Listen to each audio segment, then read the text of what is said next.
አትሌት ፈይሳ ለሊሳ የት ነው ያለው? ስለተፈጠረው ጉዳይ ያጣራ ነው እኛ እስካሁን ድረስ የምናውቀው መረጃ እንደሚከተለው አቀርብላችኋለሁ። በሪዮ ኦሎምፒክ ላይ ባሳየው ተቃውሞ በህዝብ ዘንድ ከፍተኛ ታዋቂነትን ያገኘው አትሌት ፈይሳ ለሊሳ በትላንትናው ዕለት በአዲስ አበባ የትራፊክ አደጋ አድርሶ ከጸጥታ አካላት ጋር በፈጠረው ግጭት ከአካባቢው ተሰውሯል። የዓይን እማኞችና የፖሊስ ምንጮች ለዛሀበሻ እንደገለጹት ክስተቱ የተፈጠረው በነፋስ ስልክ ላፍቶ ክፍለ ከተማ አትሌቱ ቪኤት መኪናውን እያሽከረከረ ባለበት ወቅት ነው። አትሌቱ ከሌላ መኪና ጋር በመጋጨቱ በሌላኛው መኪና ላይ ከፍተኛ የንብረት ጉዳት የደረሰ ሲሆን በመኪና ውስጥ የነበሩ ሁለት ወጣቶችም የአካል ጉዳት ደርሶባቸዋል።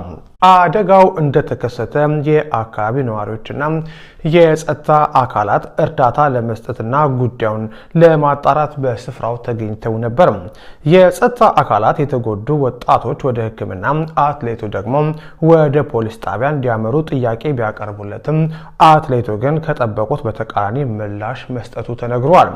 በስፍራው የነበሩ የፖሊስ ምንጮች ለዛሀበሻ እንደገለጹት ፈይሳ በፍጥነት ወደ መኪናው በማምራት የጦር መሳሪያ በማውጣት ማን እንደሆንኩኝ አታውቁኝም በሚል ዛቻ በጸጥታ ኃይሎች ላይ ሲሰነዝር እንደነበር ገልጸዋል።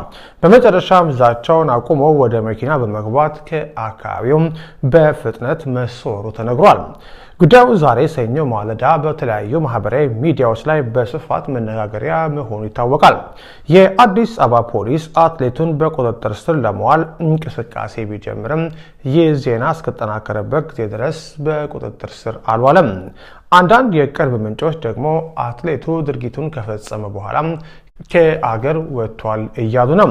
አትሌት ፈይሳ ከለውጡ በኋላ ወደ አገር ቤት ገብቶ በንግድ ስራ ላይ ተሰማርቶ የነበረ ሲሆን ከቅርብ ጊዜ ወዲህ ግን በተለያዩ መዝናኛ ቦታዎች በሚያሳያቸው ባህሪያትና በሕግ የበላይነት ጉዳዮች ላይ በሚሰነዝራቸው አስተያየቶች ትኩረት ስብ ቆይቷል። ፖሊስ ጉዳዩን እያጣራ መሆኑን አትሌቱን ለመያዝ ክትትል እያደረገ መሆኑ ተመልክቷል።